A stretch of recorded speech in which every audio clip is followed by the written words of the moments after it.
Alberta Weekly sponsored by Lexus South Point and Wild Rose Garments and Silk Screening, Edmonton. Channel Punjabi ਤੋਂ Alberta weekly programme ਦੇਖ ਰਹੇ ਸਮੂਹ ਦਰਸ਼ਕਾਂ ਨੂੰ ਕੁਲਮੀਤ ਸਿੰਘ ਵੱਲੋਂ ਨਿੱਘੀ ਜੀ ਆਇਆਂ। ਵਾਹਿਗੁਰੂ ਜੀ ਕਾ ਖਾਲਸਾ, ਵਾਹਿਗੁਰੂ ਜੀ ਕੀ ਫਤਿਹ। ਅਲਬਰਟਾ ਵੀਕਲੀ ਦੇ ਵਿੱਚ ਅੱਜ ਮੇਰੇ ਨਾਲ ਪ੍ਰੋਗਰਾਮ 'ਚ ਸਰ ਜਸਵੀਰ ਸਿੰਘ ਹੋਰੀ ਸ਼ਾਮਲ ਹੋਣ ਜਾ ਰਹੇ ਨੇ। ਗੱਲਬਾਤ ਕਰਾਂਗੇ ਜੀ। ਇਲੈਕਸ਼ਨਾਂ ਦਾ ਮਾਹੌਲ ਹੈ, ਇਲੈਕਸ਼ਨ ਕਾਲ ਹੋ ਚੁੱਕੀਆਂ ਨੇ। ਵੱਖਰੇ ਵੱਖਰੇ ਤਰ੍ਹਾਂ ਦੇ ਹੁਣ ਜਿਹੜੇ ਵੱਖਰੀਆਂ ਪਾਰਟੀਜ਼ ਤੋਂ ਕੈਂਡੀਡੇਟ ਨੇ ਉਹ ਆਪਣੇ ਵਿਚਾਰ ਲੈ ਕੇ ਲੋਕਾਂ ਸਾਹਮਣੇ ਆ ਰਹੇ ਨੇ। ਪਿਛਲੇ ਦਿਨਾਂ ਦੇ ਵਿੱਚ ਇੱਥੇ ਦੇਸ਼ ਪੰਜਾਬ ਰੇਡੀਓ 'ਤੇ ਬੈਨ ਹੈਂਡਰਸਨ ਹੋਰੀ ਆਏ ਸੀਗੇ, ਜਿਹੜੇ ਐਡਮਿੰਟਨ ਸਿਟੀ ਕਾਉਂਸਲਰ ਵੀ ਰਹਿ ਚੁੱਕੇ ਨੇ। ਹੁਣ ਉਹਨਾਂ ਨੇ ਆਪਣੀ ਪੋਜੀਸ਼ਨ ਤਿਆਗੀ ਆ ਅਤੇ ਹੁਣ ਉਹ ਮੈਂਬਰ ਆਫ ਪਾਰਲੀਮੈਂਟ ਲਈ ਐਡਮਿੰਟਨ ਮੇਲਵੁੱਡਸ ਤੋਂ ਰਨ ਕਰ ਰਹੇ ਨੇ। ਉਹਨਾਂ ਨਾਲ ਵੀ ਗੱਲਬਾਤ ਕੀਤੀ ਸੀ ਅਤੇ ਹੋਰ ਕੈਂਡੀਡੇਟਸ ਜਿਹੜੇ ਆ ਜੀ ਉਹ ਵੀ ਤਿਆਰੀਆਂ ਕਰ ਰਹੇ ਨੇ, ਉਹਨਾਂ ਨਾਲ ਵੀ ਗੱਲਾਂ ਬਾਤਾਂ ਹੋਣਗੀਆਂ। ਪਰ ਇਨ ਜਨਰਲ ਗੱਲਬਾਤ ਕਰਦੇ ਹਾਂ ਕਿ ਜਿਸ ਤਰ੍ਹਾਂ ਦਾ ਮਾਹੌਲ ਇਸ ਵੇਲੇ ਕੈਨੇਡਾ ਦੇ ਵਿੱਚ ਸਿਰਜਿਆ ਜਾ ਰਿਹਾ ਉਹਦੇ ਬਾਰੇ ਗੱਲ ਕਰਦੇ ਹਾਂ ਕਿ ਕਦੇ ਇਸ ਤਰ੍ਹਾਂ ਦੀਆਂ ਗੱਲਾਂ ਬਾਤਾਂ ਪਹਿਲਾਂ ਵੀ ਹੋਈਆਂ ਸੀਗੀਆਂ। ਸਭ ਤੋਂ ਪਹਿਲਾਂ ਜੀ ਆਇਆਂ ਨੂੰ ਜਸਵੀਰ ਸਿੰਘ ਜੀ। ਵਾਹਿਗੁਰੂ ਜੀ ਕਾ ਖਾਲਸਾ, ਵਾਹਿਗੁਰੂ ਜੀ ਕੀ ਫਤਿਹ ਜੀ। ਭਾਈ ਸਾਹਿਬ, ਤੁਹਾਨੂੰ ਵੀ ਬਹੁਤ ਦੇਰ ਹੋ ਗਈ ਆ ਇੱਥੇ ਕੈਨੇਡਾ ਦਾ ਜਿਹੜਾ ਇਹ ਸੀਨ ਆ ਦੇਖਦਿਆਂ ਨੂੰ, ਇਲੈਕਸ਼ਨ ਵਾਲਾ ਮਾਹੌਲ। ਤੁਹਾਨੂੰ ਲੱਗਦਾ ਵੀ ਐਤਕੀ ਜਿਹੜਾ ਮਾਹੌਲ ਆ ਕੁਛ ਜ਼ਿਆਦਾ ਗਰਮ ਹੋ ਰਿਹਾ ਲੱਗਦਾ ਜੀ? ਉਹ ਕਿਹਾ ਜਾਂਦਾ ਪੋਲੀਟਿਕਸ ਵਿੱਚ, ਕਹਿੰਦੇ ਜੀ ਕਿ ਜਿਹੜੇ ਵੋਟਰ ਹੁੰਦੇ ਆ ਨਾ, ਜਨਤਾ ਦੀ ਜਿਹੜੀ ਯਾਦਦਾਸ਼ਤ ਹੁੰਦੀ ਬੜੀ ਥੋੜ੍ਹੀ ਜਿਹੀ ਹੁੰਦੀ, ਨਿੱਕੀ ਜਿਹੀ ਹੁੰਦੀ ਹੈ। ਲੋਕ ਬੜੀ ਛੇਤੀ ਭੁੱਲ ਜਾਂਦੇ ਆ। ਅਤੇ ਪਰ ਇਹੋ ਜਿਹੀਆਂ ਗੱਲਾਂ ਬਾਤਾਂ ਮਿਡ ਟਰਮ ਇਲੈਕਸ਼ਨਾਂ ਕਿੰਨੀ ਵਾਰੀ ਕਾਲ ਹੋ ਚੁੱਕੀਆਂ ਪਹਿਲੇ ਜੀ, ਅਤੇ ਕੋਈ ਨਵੀਂ ਗੱਲ ਨਹੀਂ ਹੈ। ਅਤੇ ਆਮ ਤੌਰ 'ਤੇ ਕੀ ਹੁੰਦਾ ਹੈ ਕਿ ਕਿਉਂ ਕਾਲ ਕੀਤੀਆਂ ਜਾਂਦੀਆਂ, ਉਹ ਕਿਹਦੇ ਵੱਲੋਂ ਕਾਲ ਕੀਤੀਆਂ ਜਾਂਦੀਆਂ? ਜਦੋਂ ਵੀ ਸੱਤਾ ਦੇ ਵਿੱਚ ਮਾਈਨੋਰਿਟੀ ਪਾਰਟੀ ਹੁੰਦੀ ਹੈ ਜਿਹਨੂੰ ਕਿ ਦੂਜੀਆਂ ਪਾਰਟੀਆਂ ਦਾ ਆਸਰਾ ਲੈ ਕੇ ਆਪਣਾ ਕੰਮਕਾਰ ਚਲਾਉਣਾ ਪੈਂਦਾ, ਅਤੇ ਉਹ ਜਿਸ ਵੇਲੇ ਮੌਕਾ ਦੇਖਦੇ ਆ ਅਤੇ ਉਹ ਮਿਡ ਟਰਮ ਇਲੈਕਸ਼ਨ ਕਾਲ ਕਰਦੇ ਆ। ਕੋਈ ਨਵੀਂ ਗੱਲ ਨਹੀਂ ਹੈ। ਨਹੀਂ, ਇਹ ਜਿਹੜੀ ਐਤਕੀ ਮਿਡ ਟਰਮ ਇਲੈਕਸ਼ਨ ਇਹਨਾਂ ਨੇ ਕਾਲ ਕੀਤੀ ਹੈ ਜੀ, ਬਹੁਤ ਸਾਰੇ ਲੋਕਾਂ ਨੂੰ ਇਹ ਲੱਗਦਾ ਹੈ ਵੀ ਜਦੋਂ NDP ਪਾਰਟੀ ਜਿਹੜੀ ਜੀ ਵੀ ਉਹ ਇਹਨਾਂ ਦੀ ਸਪੋਰਟ ਕਰ ਰਹੀ ਸੀਗੀ, ਇਹ ਸਰਕਾਰ ਡਿੱਗਣ ਦਾ ਕੋਈ ਖਤਰਾ ਨਹੀਂ ਸੀ, ਪਰ ਫਿਰ ਵੀ ਇਲੈਕਸ਼ਨ ਕਾਲ ਕੀਤੀ ਗਈ ਆ। ਉਹਦੇ 'ਚ ਕੋਈ ਤੁਹਾਨੂੰ ਲੱਗਦਾ ਵੀ NDP ਵਾਲੇ ਜਿਹੜੇ ਆ ਉਹ ਮਤਲਬ ਉਹਨਾਂ ਤੋਂ ਕੁਝ ਨਾ ਕੁਝ ਅਜਿਹੇ ਕੰਮ ਕਰਵਾ ਰਹੇ ਸੀ ਸਰਕਾਰ ਤੋਂ ਜਿਹਦੇ ਤੋਂ ਉਹ ਭੱਜਦੇ ਆ? ਗੁਰਮੀਤ ਸਿੰਘ ਜੀ, ਕਿ ਇੱਕ ਬੜੀ ਮਸ਼ਹੂਰ ਕਹਾਵਤ ਹੈ, there is no free lunch. ਜੇ NDP ਵਾਲੇ ਹਮਾਇਤ ਕਰ ਰਹੇ ਸੀ ਲਿਬਰਲ ਸਰਕਾਰ ਦੀ ਜਾਂ ਜਸਟਿਨ ਟਰੂਡੋ ਹੋਰਾਂ ਦੀ, ਅਤੇ ਉਹਦੇ ਵਾਸਤੇ ਉਹ ਹਮਾਇਤ ਵਾਸਤੇ ਕੀ ਮੁੱਲ ਵਸੂਲ ਰਹੇ ਸੀ ਸਾਨੂੰ ਨਹੀਂ ਪਤਾ, ਤੁਹਾਨੂੰ ਨਹੀਂ ਪਤਾ। ਪਰ ਇਹ ਅੰਦਾਜ਼ਾ ਲਾਇਆ ਜਾ ਸਕਦਾ ਹੈ ਕਿ ਉਹਨਾਂ ਦੀ ਜਿਹੜੀ ਹਮਾਇਤ ਸੀ ਉਹ ਫਰੀ ਨਹੀਂ ਸੀ। ਉਹਦੇ ਨਾਲ ਕੁਝ ਨਾ ਕੁਝ ਬੰਦਿਸ਼ਾਂ ਸੀ, ਕੁਝ ਨਾ ਕੁਝ ਸ਼ਰਤਾਂ ਸੀ, ਕੁਝ ਨਾ ਕੁਝ ਮੁੱਲ ਚੁਕਾਉਣਾ ਪੈਂਦਾ ਸੀ ਜੀ। ਪਹਿਲੀ ਗੱਲ ਤਾਂ ਇਹ। ਹੁਣ ਦੂਜੀ ਗੱਲ ਕਿ ਜਿਵੇਂ ਕਿ ਉਹ ਬੈਨ ਹੈਂਡਰਸਨ ਹੋਰਾਂ ਨੇ ਬੜੀ ਚੰਗੇ ਤਰ੍ਹਾਂ ਉਹ ਦੱਸਿਆ ਕਿ ਆਪਣੀ ਪਾਰਟੀ ਦਾ ਸਟੈਂਡ ਦੱਸਿਆ ਉਹਨਾਂ ਨੇ ਜੀ, ਕਿ ਉਹ ਇਹ ਕਿ 2 ਸਾਲ ਪਹਿਲੇ ਜਦੋਂ ਇਲੈਕਸ਼ਨਾਂ ਹੋਈਆਂ ਸੀ ਤਾਂ ਉਸ ਵੇਲੇ ਨਹੀਂ ਸੀ ਪਤਾ ਕਿ ਬਈ ਇਹ COVID-19 ਹੋਵੇਗਾ। ਬਿਲਕੁਲ। ਔਰ COVID-19 ਨੇ ਇੱਕ ਐਸਾ ਮਾਹੌਲ ਬਣਾ ਦਿੱਤਾ ਜਿਹਦਾ ਕਿ ਪਹਿਲੇ ਕੋਈ ਸੋਚ ਵੀ ਨਹੀਂ ਸੀ ਸਕਦਾ, ਅੰਦਾਜ਼ਾ ਵੀ ਨਹੀਂ ਸੀ ਲਾ ਸਕਦਾ। ਅਤੇ ਉਹ ਜਿਹੜੀਆਂ ਨਵੀਆਂ ਕੰਡੀਸ਼ਨ ਪੈਦਾ ਹੋਈਆਂ ਉਹਦੇ ਵਾਸਤੇ ਕਹਿੰਦੇ ਕਿ ਜਿਹੜਾ ਨਵੀਂ ਸਮਾਜ ਦੀ, ਵਪਾਰ ਦੀ, ਇਕੋਨਮੀ ਦੀ ਰੂਪ ਰੇਖਾ ਹੋਵੇਗੀ, ਉਹ ਅਸੀਂ ਅੱਜ ਤੋਂ 2 ਸਾਲ 3 ਸਾਲ ਪਹਿਲੇ ਕੋਈ ਬੰਦਾ ਸੋਚ ਵੀ ਨਹੀਂ ਸਕਦਾ ਕੀ ਹੋਵੇਗਾ ਜੀ। ਹੁਣ ਮਿਸਾਲ ਦੇ ਤੌਰ ਦੇ ਉੱਪਰ ਹੁਣ ਜਿਹੜੀ ਗੱਲਬਾਤ ਹੁੰਦੀ ਹੈ, ਹੁਣ ਤਕਰੀਬਨ ਆਪਣੇ ਨਿਆਣੇ ਤਕਰੀਬਨ ਪਿਛਲੇ 1.5 ਸਾਲ ਤੋਂ ਘਰ ਬੈਠੇ ਕੰਮ ਕਰੀ ਜਾ ਰਹੇ ਆ ਜੀ। ਅਤੇ ਉਹਦੇ ਪਹਿਲੇ ਜੇ ਉਹਨਾਂ ਦੀ ਇਜਾਜ਼ਤ ਵੀ ਲਈ ਜਾਵੇ ਕਦੇ ਵੀ ਮੈਂ ਹਫ਼ਤੇ ਵਾਸਤੇ ਛੁੱਟੀਆਂ ਜਾ ਰਿਹਾ ਅਤੇ ਮੈਂ ਉੱਥੋਂ ਕੰਮ ਕਾਜ ਕਰੀ ਜਾਵਾਂਗਾ, ਅਤੇ ਇਜਾਜ਼ਤ ਨਹੀਂ ਸੀ ਦਿੰਦੇ ਕੰਪਨੀਆਂ। ਪਰ ਹੁਣ ਕਹਿੰਦੇ ਵੀ ਘਰੇ ਬੈਠੇ ਰਹੋ ਅਤੇ ਘਰੋਂ ਕੰਮ ਕਰੀ ਜਾਓ। ਹੁਣ ਕਈ ਵੱਡੀਆਂ ਕੰਪਨੀਆਂ ਨੇ ਓਪਨ ਇੱਕ ਤਰ੍ਹਾਂ ਦਾ ਕਰ ਦਿੱਤਾ ਵੀ ਸਾਨੂੰ ਨਹੀਂ ਪਤਾ ਕਦੋਂ ਅਸੀਂ ਤੁਹਾਨੂੰ ਕੰਮ 'ਤੇ ਸੱਦ ਸਕਾਂਗੇ, ਸੋ ਆਪਣੇ ਆਪ ਨੂੰ ਆਰਾਮ ਦੇ ਨਾਲ ਘਰੋਂ ਬੈਠੇ ਤੁਸੀਂ ਕੰਮ ਕਾਜ ਕਰਦੇ ਰਹੋ। ਅਤੇ ਜਿਹੜੀਆਂ ਤੁਹਾਨੂੰ ਸਹੂਲਤਾਂ ਚਾਹੀਦੀਆਂ, ਜੇ ਟੇਬਲ ਚਾਹੀਦਾ, ਕੁਰਸੀ ਚਾਹੀਦੀ ਹੈ, ਕੰਪਿਊਟਰ ਚਾਹੀਦੀ, ਅਸੀਂ ਤੁਹਾਨੂੰ ਮੁਹੱਈਆ ਕਰਾਂਗੇ, ਤੁਸੀਂ ਘਰੇ ਬੈਠੇ ਕੰਮ ਕਾਜ ਕਰੀ ਜਾਓ। ਯਾਨੀ ਕਿ ਹਾਲਾਤ ਬੜੇ ਮਤਲਬ ਅਨਐਕਸਪੈਕਟਡਲੀ ਚੇਂਜ ਹੋ ਗਏ। ਅਤੇ ਉਹਦੇ ਬਾਅਦ ਗੱਲਬਾਤ ਆਉਂਦੀ ਹੈ ਕਿ ਇਕੋਨਮੀ ਦੀ ਰੂਪ ਰੇਖਾ ਕੀ ਬਦਲ ਰਹੀ, ਕਿਵੇਂ ਬਦਲ ਰਹੀ ਹੈ। ਪਹਿਲੀ ਗੱਲਬਾਤ ਆਉਂਦੀ ਸੀ, ਅਸੀਂ ਗੱਲਬਾਤ ਕਰਦੇ ਸੀ ਸਿਰਫ ਇੱਕ ਕਲਾਈਮੇਟ ਚੇਂਜ ਦੀ ਜੀ, ਵੀ ਕਲਾਈਮੇਟ ਚੇਂਜ ਦੀ ਵਜ੍ਹਾ ਕਰਕੇ ਉਹਨੂੰ ਨਜਿੱਠਣ ਵਾਸਤੇ ਅਸੀਂ ਹੁਣ ਪੈਟਰੋਲ ਫੂਕਣ ਦੀ ਜਗ੍ਹਾ ਜੀ ਅਸੀਂ ਬਿਜਲੀ ਨਾਲ ਕੰਮ ਕਾਜ ਕਰੀਏ, ਅਤੇ ਬਿਜਲੀ ਨੂੰ ਵੀ ਕੁਦਰਤੀ ਤਰੀਕਿਆਂ ਨਾਲ, ਜਿਵੇਂ ਕਿ ਸੋਲਰ ਐਨਰਜੀ ਹੋਵੇ, ਵਿੰਡ ਐਨਰਜੀ ਹੋਵੇ, ਜਾਂ ਹਾਈਡਰੋ ਪਾਵਰ ਹੋਵੇ, ਉਹਦੇ ਨਾਲ ਤਿਆਰ ਕੀਤਾ ਜਾਏ, ਤਾਂ ਕਿ ਇਹ ਜਿਹੜਾ ਪ੍ਰਦੂਸ਼ਣ ਬਣਦਾ ਹੈ, ਪੋਲਿਊਸ਼ਨ ਬਣਦੀ ਹੈ ਪੈਟਰੋਲ ਫੂਕਣ ਦੇ ਨਾਲ, ਉਹ ਨਾ ਹੋਵੇ। ਅਤੇ ਹੁਣ ਤੱਕ ਅਸੀਂ ਅੰਦਾਜ਼ਾ ਉਹ ਲਾ ਰਹੇ ਸੀ ਵੀ ਉਹ ਕੰਮ ਕਰ ਚੱਲੇਗਾ, ਪਰ ਇਹਨੇ ਕੋਵਿਡ ਨੇ ਇੱਕ ਨਵੀਂ ਹੀ ਡਾਇਮੈਂਸ਼ਨ ਖੜੀ ਕਰ ਦਿੱਤੀ ਹੈ ਕਿ ਕੀ ਹੋਵੇਗਾ। ਹੁਣ ਜਿਹੜੇ ਵੱਡੇ ਵੱਡੇ ਦਫ਼ਤਰ ਬਣੇ ਹੋਏ, ਵੱਡੀਆਂ ਬਿਲਡਿੰਗਾਂ ਬਣੀਆਂ ਹੋਈਆਂ, ਆਫਿਸ ਬਿਲਡਿੰਗਸ ਹੈਗੀਆਂ, ਹੁਣ ਜੇ ਲੋਕਾਂ ਨੇ ਘਰੋਂ ਕੰਮ ਕਰਨਾ ਸ਼ੁਰੂ ਕਰ ਦਿੱਤਾ ਤੇ ਐਡੀਆਂ ਵੱਡੀਆਂ ਬਿਲਡਿੰਗਾਂ ਦੀ ਕੀ ਲੋੜ ਪਵੇਗੀ, ਉਹ ਖਾਲੀ ਹੋ ਜਾਣਗੀਆਂ। ਨਾਲ ਉਹਦੇ ਗੱਲਬਾਤ ਚੱਲਦੀ ਹੈ ਜੀ ਸੈਲਫ ਡਰਾਈਵਨ ਕਾਰਸ, ਊਬਰ ਵਾਲੇ ਨੇ ਲਿਆ ਕੇ ਨਕਸ਼ਾ ਬਦਲ ਦਿੱਤਾ, ਤੇ ਉਹਦੇ ਬਾਅਦ ਹੁਣ ਬਿਜਲੀ ਦੀਆਂ ਕਾਰਾਂ ਆ ਗਈਆਂ, ਤੇ ਬਿਜਲੀ ਦੀਆਂ ਕਾਰਾਂ ਵੀ ਸੈਲਫ ਡਰਾਈਵਨ ਹੋ ਗਈਆਂ। ਤੇ ਹੁਣ ਗੱਲਬਾਤ ਇਹ ਆਉਂਦੀ ਹੈ ਕਿ ਅੰਦਾਜ਼ਾ ਲਾਇਆ ਗਿਆ, ਸਰਵੇ ਕੀਤੀ ਗਈ ਹੈ ਕਿ ਅਮਰੀਕਾ ਦੇ ਵਿੱਚ ਜਿੰਨੀਆਂ ਲੋਕਾਂ ਨੇ ਘਰਾਂ 'ਚ ਕਾਰਾਂ ਲਈਆਂ ਹੋਈਆਂ, ਫੈਮਿਲੀ ਦੇ ਵਿੱਚ ਹੈਗੀਆਂ, ਉਹ ਸਿਰਫ 6%, 6%, ਯਾਨੀ ਕਿ ਰੁਪਏ 6 ਪੈਸੇ ਜਿਹੜਾ ਹੈ ਉਹ ਵਰਤੀਆਂ ਜਾਂਦੀਆਂ, ਬਾਕੀ 94% ਆਫ ਦਾ ਟਾਈਮ ਖੜੀਆਂ ਰਹਿੰਦੀਆਂ। ਜੇ ਖੜੀਆਂ ਰਹਿੰਦੀਆਂ ਤਾਂ ਉਹਨੂੰ ਖੜੀਆਂ ਕਰਨ ਵਾਸਤੇ ਜਗ੍ਹਾ ਚਾਹੀਦੀ ਹੈ ਜੀ, ਠੀਕ ਹੈ, ਗਰਾਜ ਚਾਹੀਦੇ ਹੈ।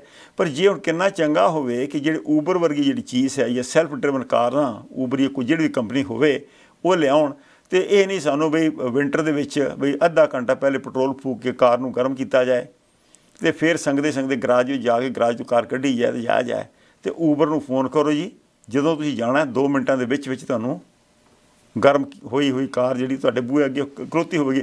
ਨਾ ਤੁਹਾਨੂੰ ਸਨੋ ਸਾਫ਼ ਕਰਨ ਦੀ ਲੋੜ, ਤੇ ਨਾ ਕੋਈ ਹੋਰ ਝਮੇਲੇ ਕਰਨ ਦੀ ਲੋੜ।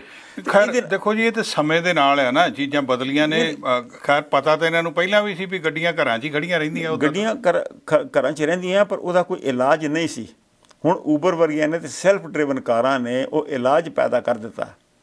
ਪਹਿਲੇ ਸਭ ਤੋਂ ਮਹਿੰਗੀ ਚੀਜ਼ ਟੈਕਸੀਆਂ ਦੇ ਵਿੱਚ ਹੁੰਦੀ ਹੈ ਕਿ ਡਰਾਈਵਰ, ਅਤੇ ਜਿਸ ਵੇਲੇ ਸੈਲਫ ਡਰਾਈਵਨ ਕਾਰਾਂ ਹੋ ਗਈਆਂ, ਜਿਹੜੀ ਕਿ ਹੁਣ ਸਾਰੀਆਂ ਵੱਡੀਆਂ ਕੰਪਨੀਆਂ ਟਰਾਈ ਕਰ ਰਹੀਆਂ, ਯਾਨੀ ਕਿ ਅਸੀਂ ਮੁੜ ਕੇ ਆਉਂਦੇ ਹਾਂ ਇਲੈਕਸ਼ਨ ਵਾਲੇ ਪਾਸੇ।